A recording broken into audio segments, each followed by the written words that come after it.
Last lecture में आपने देखा कि एक व्यष्टि इंडिविजुअल के रेजिडेंट निवासी होने के लिए कौन कौन सी शर्तें हैं, उन शर्तों का अपन ने अध्ययन किया। और आज के लेक्चर में हम देखेंगे कि असाधारण निवासी व्यष्टि नॉन ऑर्डिनरी रेजिडेंट इंडिविजुअल और अनिवासी व्यष्टि नॉन रेजिडेंट इंडिविजुअल, इसके बारे में अध्ययन करेंगे। तो सबसे पहले देखते हैं not ordinarily resident individual. If an individual satisfies the first condition out of 3 conditions necessary for becoming resident but does not satisfy any one or both of second and third condition, he will be regarded as not ordinarily resident. असाधारण निवासी व्यष्टि, यदि कोई व्यष्टि निवासी होने के लिए जो 3 शर्तें हैं, 3 आवश्यक शर्तों में से प्रथम शर्त को पूरी कर देता है लेकिन दूसरी और तीसरी सेकेंड एंड थर्ड कंडीशन में से किसी एक को अथवा दोनों को पूरी नहीं करता है, तो वह व्यक्ति कहलाएगा नॉट ऑर्डिनरी रेजिडेंट इंडिविजुअल, असाधारण निवासी व्यष्टि।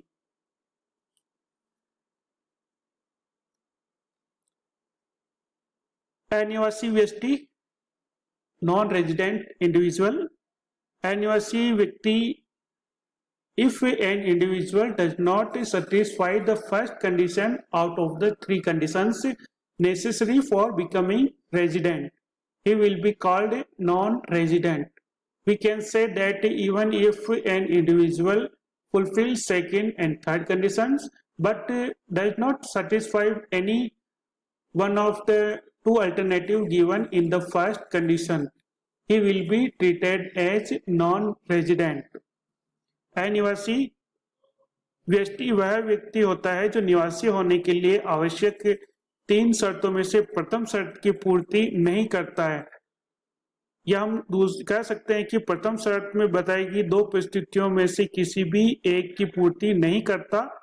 यदि कोई व्यक्ति दूसरी और तीसरी शर्त पूरी कर देता है परंतु प्रथम शर्त की 2 परिस्थितियों में से किसी भी एक की पूर्ति नहीं करता है, तो ऐसा व्यक्ति अनिवासी ही समझा जाएगा, नॉन रेजिडेंट इंडिविजुअल समझा जाएगा।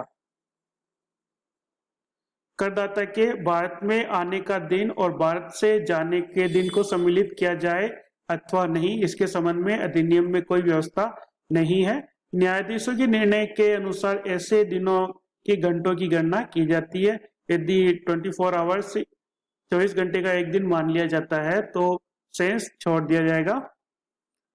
और यदि प्रश्न में आने जाने का समय नहीं दिया गया है तो उस दशा में आने और जाने के दिनों को भारत में रहने के दिनों में सम्मिलित किया जाएगा। करदाता किसी भी गत वर्ष में भारत में कितने दिन रहा, यह सिद्ध करने का भार करदाता पर है। स्वयं करदाता ही यह सिद्ध करेगा कि वह कितने दिन भारत में रहा है।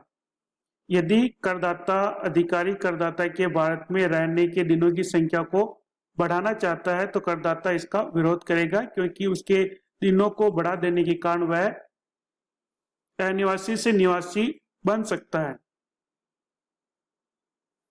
पिछले वर्षों में करदाताओं ने निवासी होने की प्रथम शर्त पूरी की अथवा नहीं, इसके लिए उस वर्ष के नियमों के अनुसार निर्णय किया जाएगा।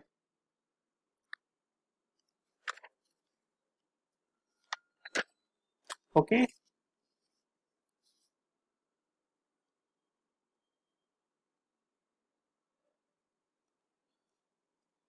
अर्थात असाधारण निवासी असाधारण नॉन ऑर्डिनरी रेजिडेंट होने के लिए फर्स्ट कंडीशन पूरी करना आवश्यक है।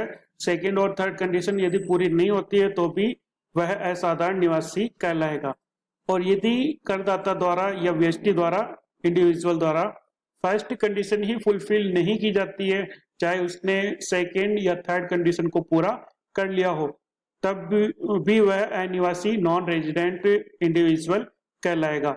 मतलब फर्स्ट कंडीशन यदि फुलफिल हो जाती है, सेकंड और थर्ड या दोनों फुलफिल नहीं होती है, तो वह असाधारण निवासी व्यक्ति इंडिविजुअल कहलाएगा। और यदि फर्स्ट कंडीशन ही फुलफिल नहीं होती है, चाहे सेकंड और थर्ड फुलफिल हो भी जाए, तो वह जो इंडिविजुअल है वो नॉन रेजिडेंट अनिवासी जीएसटी कहलाएगा।